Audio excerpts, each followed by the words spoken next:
गुरुवार के दिन अगर शिव जी के मंदिर में पानी चढ़ाया जाए, जल चढ़ाया जाए, तो घर में विद्वत्ता का अनुभव होता है महाराज, बच्चे पढ़ने में प्रखर होते हैं महाराज।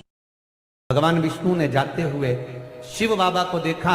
शंकर भगवान से, भगवान नारायण ने कहा आप कुछ कहेंगे नहीं? भगवान शंकर कहते हैं नारायण चिंता मत करो, ये बद्रिकाश्रम में जो आएगा चने की दाल चढ़ा कर जाएगा, चने की दाल को मंदिर के पीछे बैठकर ओम नमः शिवाय बोलकर जो नारायण को समर्पित करेगा, उसके मनवांचित फल को मैं 3 महीने में पूरा कर दूंगा, उसके मन की कामना को मैं 3 माह में पूर्ण कर दूंगा। आज भी नियम है, चने की दाल को लेकर जाते हैं, बद्रिकाश्रम के मंदिर के पीछे बैठकर चने की दाल को लेकर ओम नमः शिवाय का जाप करते हैं। 7 बार ओम नमः शिवाय बोलकर चने की दाल वापस घूमकर भगवान विष्णु को समर्पित करी जाती है, तो 3 महीने में मनोकामना पूरी हो जाती है। उस चने की दाल का इतना प्रमाण है। 1 लोटा पानी लीजिए, उस पानी में 5 पीपल के पत्ते डाल लीजिए। कितने पत्ते? 5। थोड़ी सी काली तिल्ली डाल लीजिए, थोड़ा सा हल्दी का गट्टा, हल्दी जो सूखी एक गट्टे में आती है ना, हल्दी की गांठ, उसका थोड़ा सा टुकड़ा उस कलश में डाल लीजिए। और जिस व्यक्ति का समय गड़बड़ चल रहा हो, लक्ष्मी नहीं आ रही हो, बीमारियां बनी हुई हो, दुख हो, तकलीफ हो, कष्ट हो, बस वो पानी को लेकर जाओ जिस व्यक्ति को ज्यादा कष्ट है, और पानी ले जाकर शंकर जी के ऊपर वो चढ़ा दीजिए। और जब शिव जी पे जल चढ़ जाए, वो 5 जो पत्ते आपने बेल उसके पीपल के डाले हैं, उस पीपल के पत्ते को उठाकर वापस अपने ऊपर जल का सिंचन कर लीजिए महाराज। आपको 3 दिन में अंतर मालूम पड़ जाएगा कि आपके कार्य बनना चालू हो जाएंगे और आप रोग से मुक्त होना चाहिए। पत्र के 3 पत्र अलग अलग हो गए और वो 3 पत्र तुम्हारे हाथ में आ गए, और तुम उसे तो भी शिव जी को चढ़ा रही हो, तो भी वो शिव को स्वीकार। की आराधना बृहस्पति भगवान ने काशी में करी। बृहस्पतिश्वर महादेव काशी में विराजमान। कौन से महादेव? जम के बोलिए जरा। बृहस्पतिश्वर महादेव काशी में विराजमान है।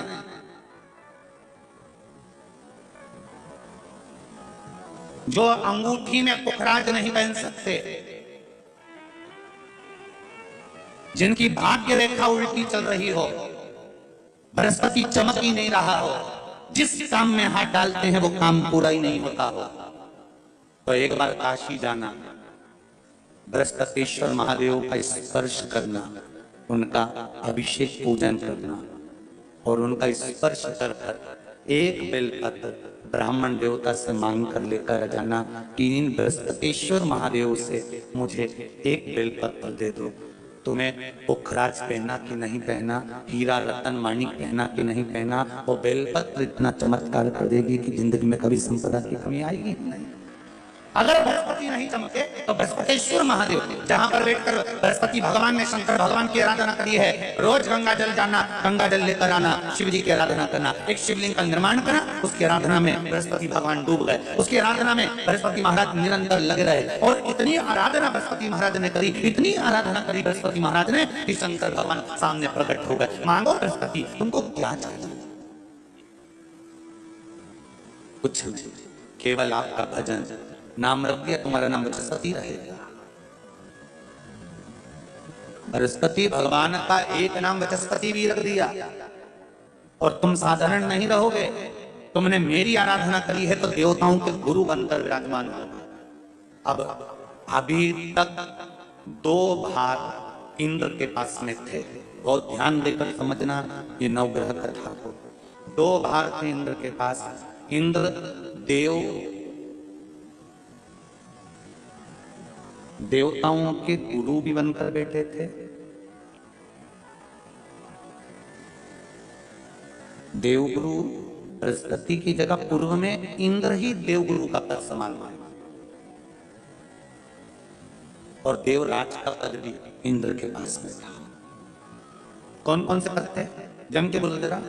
पहला पद देवराज इंद्र था, दूसरा पद देवगुरु देव गुरु का पद भी इंद्र के पास में था और देवराज का पद भी इंद्र के पास में था। ये दो पद जब होता है साधारण भाषा में आप ले लीजिए, किसी के पास में अध्यक्ष का पद भी है, किसी के पास में और कहीं का पद भी है, 2-3 पद उसके पास में विराजमान है, तो उसके पास में 2-3 पद अगर विराजमान है तो फिर उससे अगर एक पद ले लिया जाता है तो उसको अहंकार आ जाता है, उसको गुस्सा आ जाता है कि बताओ अभी तक तो मुझे पूछा जा रहा था, अब तुम तो वो पद पे भी जान दो। जैसे तुम किसी कुर्सी पर बैठे हो, कथा सुन रहे हो और इतने में कोई रिश्तेदार बाहेती जी का आ गया और तुम बढ़िया आराम से बैठे और बैठे बैठे इतने में बाहेती परिवार से कोई आया और उसने तुमको उठाया, प्लीज थोड़ा सा, और तुम्हें उठाकर दूसरी जगह बिठा दिया और उन्होंने अपने वाले को कुर्सी पर बिठा दिया।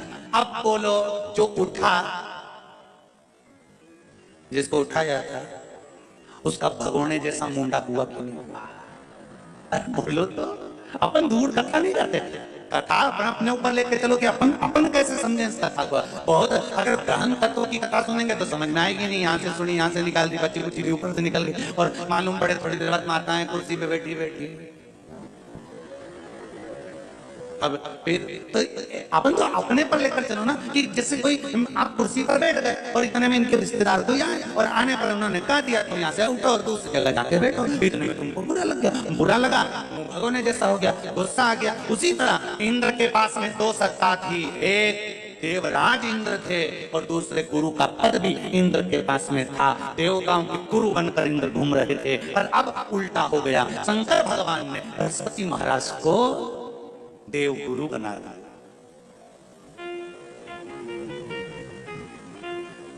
अब जैसे देव गुरु बनाया तो इनका इंद्रदेव का मुंह, अरे बोलो तो तुम, भगोने सा हो गया, कुर्सी उतरी फिर मुंह भगोड़ा। अब इनका मुंह भगोने जैसा हो गया तो गुस्सा गुस्सा। इतने में इंद्र ने, बृहस्पति महाराज देव गुरु बन गए, इंद्र सिंहासन पर बैठे थे, अप्सराओं का नृत्य देख रहे थे, वहीं से देव गुरु बृहस्पति का आगमन हुआ। बृहस्पति महाराज जैसे ही आए तो इंद्र तो सिंहासन पर बैठकर पूरा अप्सराओं का नृत्य देख रहे थे, उनको देव गुरु बृहस्पति से मतलब ही नहीं था।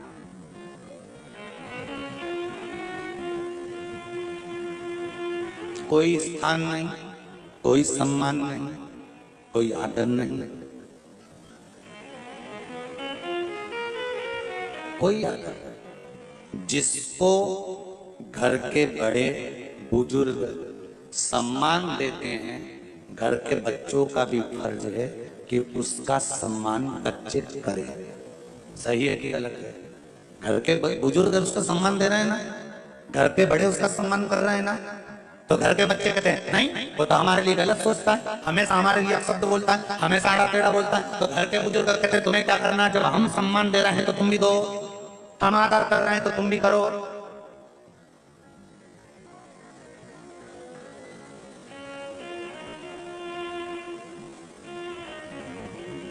पर नहीं,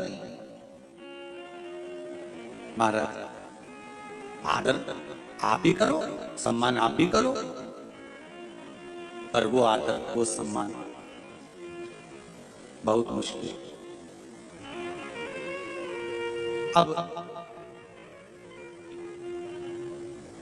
जब बृहस्पति महाराज का सम्मान नहीं हुआ, बृहस्पति महाराज वहां से उठकर चले गए, बोले नहीं।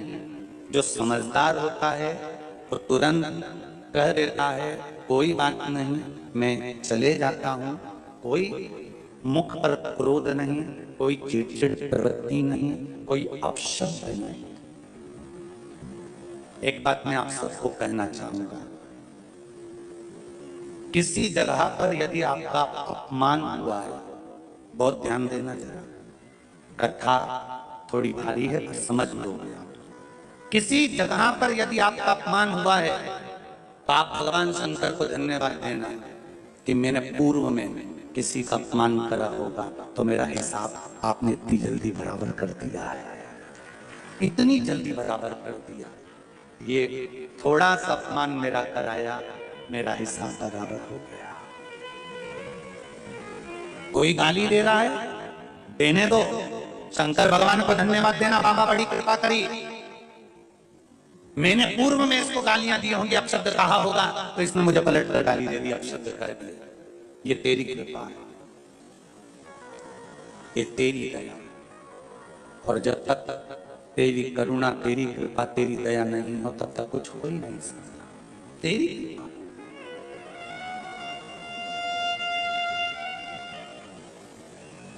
भगवान से कहो, हे देवरी देव महादेव, मैं ये नहीं कहता कि मुझे रोने मत देना, क्योंकि कर्म का भोग तो मुझे भोगना पड़ेगा। देवरी देव महादेव से कहो, हे देवरी देव महादेव, मैं ये नहीं कहता कि मुझे रोने मत देना, और इतना जरूर कहता हूं, तेरे सिवा किसी दूसरे के आगे झुकने मत देना, बस इतनी कृपा। मैं ये नहीं कहता कि मुझे रोने मत देना, बस कुछ से निवेदन है कि केवल तेरे दरबार के अलावा किसी दूसरी जगह पर मुझे झुकने मत देना, क्योंकि मैं जानता हूं अगर तू मुझे अपना समझता है, झुकने नहीं दे सकता, तो फिर रोने भी नहीं देगा, ये मेरा विश्वास। शिव पर चढ़ा हुआ जल या रुद्राक्ष का जल या बेलपत्र, एक बात तो आप लोगों से कहना चाहेंगे, बहुत अच्छे से सुनिए। कई लोग शिव जी पे चढ़ी हुई बेलपत्र रोज खाते हैं तो उनका मुंह छाछ छाछ भी हो जाता है।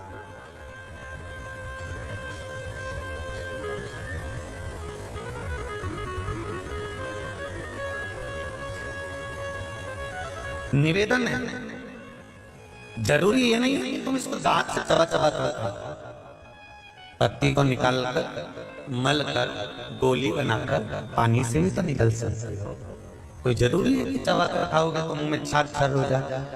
रोज नहीं खा सकते, मुंह छार हो रहा है, हफ्ते में एक बार शिव जी पे चढ़ी हुई बेलपत्र लाकर अपने मन में भगवान की भक्ति का स्मरण कर कर, शुगर है, बीपी है, ब्लड प्रेशर ऊंचा नीचा हो रहा है, दवाइयां बंद नहीं हो रही, शुगर में इंसुलिन लेना पड़ रहा है, तो मेरा तो निवेदन रहेगा, जितने लोग इंजेक्शन ले रहे हैं, इंसुलिन ले रहे हैं, उनसे कहूंगा कि बेलपत्री शिव जी पे चढ़ी हुई आप प्रतिदिन सेवन तो करना चालू करो, फिर जांच कराओ, आपका इंजेक्शन लेना बंद हो जाएगा। निश्चित, पर विश्वास शंकर पर होना चाहिए, सियोर वाले महाराज पर नहीं।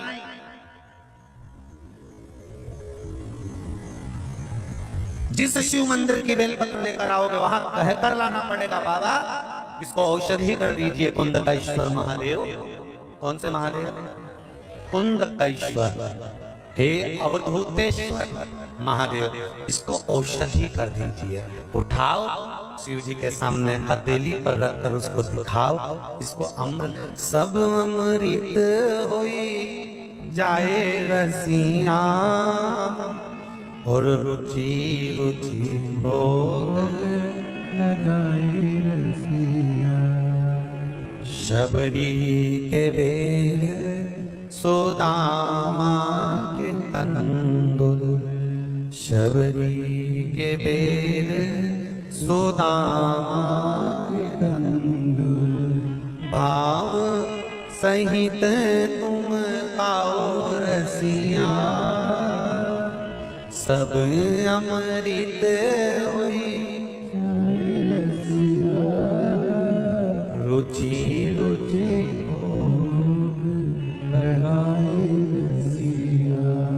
भगवान को दिखाकर तब बेलपत्र लेकर आओ, तब पाई। थोड़ी बहुत बीमारी तो आप शिव जी के मंदिर जाना चालू करोगे ना, लोटा भर जल चढ़ाओगे, जल लेकर आचमन कर लोगे, थोड़ा सा जल लाओगे, घर में छींटोगे, अपने ऊपर डालोगे, दरवाजे पर छींटोगे, अंदर वाल पर छींटोगे, अपने आप रोग घर से भी दूर होगा, आपसे भी दूर होगा। शिव का चढ़ा हुआ जल एक आनंद की अनुभूति कराएगा।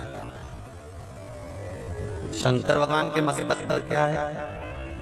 जन के बोलो जरा, गंगा, चंद्र,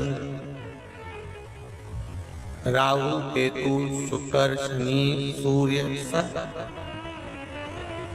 शिव जी के अंदर जटाओं में समाहित। सारे ग्रह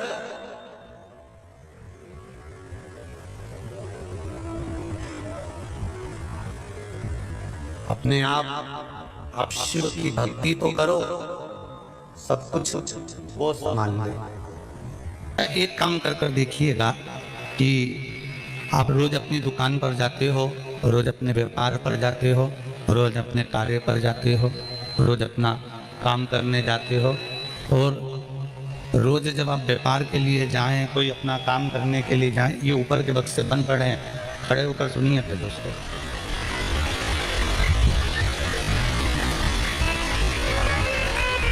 आप रोज व्यापार के लिए जाएं, या आप अपने काम के लिए जाएं, या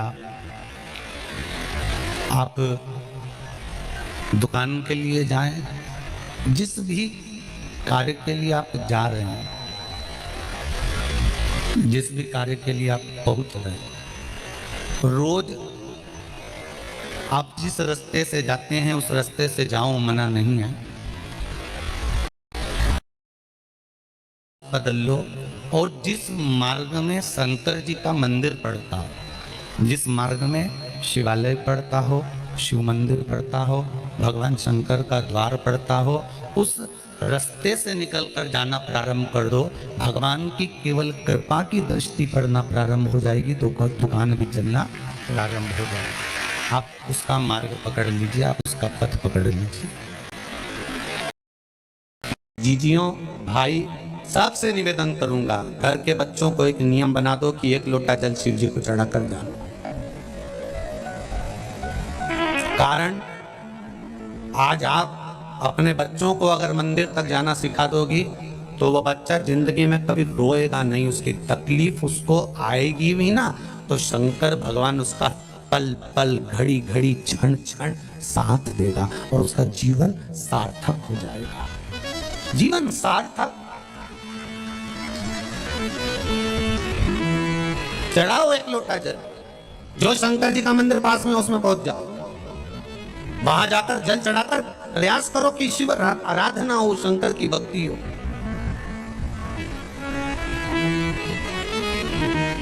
हाँ, अगर ज्यादा दुख है, संकट बहुत भारी है, इतना बड़ा संकट है कि वो निपट ही नहीं रहा, जा ही नहीं रहा, समाप्त ही नहीं हो, फिर 1 लोटा जल, उसमें थोड़ा सा चंदन का छींटा, एक सफेद पुष्प शिवजी पर चढ़ाकर उस चंदन के जल को, लाल चंदन मिल जाए तो ज्यादा अच्छा। कौन सा चंदन? लाल चंदन। लाल चंदन का जल शंकर भगवान पर धीरे धीरे अपने हृदय की कामना कर समर्पित करें।